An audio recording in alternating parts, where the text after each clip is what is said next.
السلام عليكم. النهاردة قناة النماء بتعرض عليكم بيت منزل. المنزل ده موجود في اسكندرية، في سيدي بشر بحري. بالظبط دقيقتين من البحر تلاقي نفسك وصلت المنزل ده. مساحة المنزل ده 213 متر.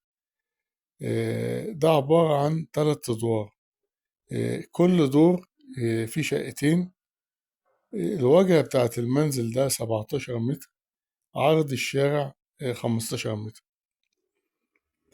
المنزل ده كامل العدادات، فيه مياه وفيه غاز وفيه كهرباء، فيه تليفون أرضي.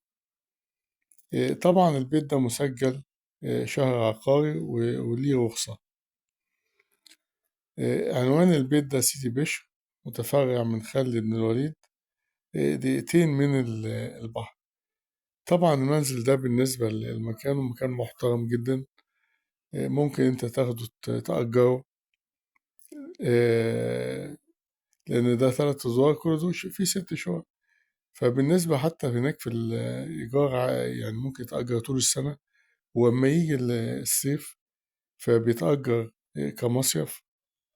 ممكن البيت ده يتهد ويتبني برج، لأن مساحة الشارع كبيرة، يعني عرض الشارع 15 متر.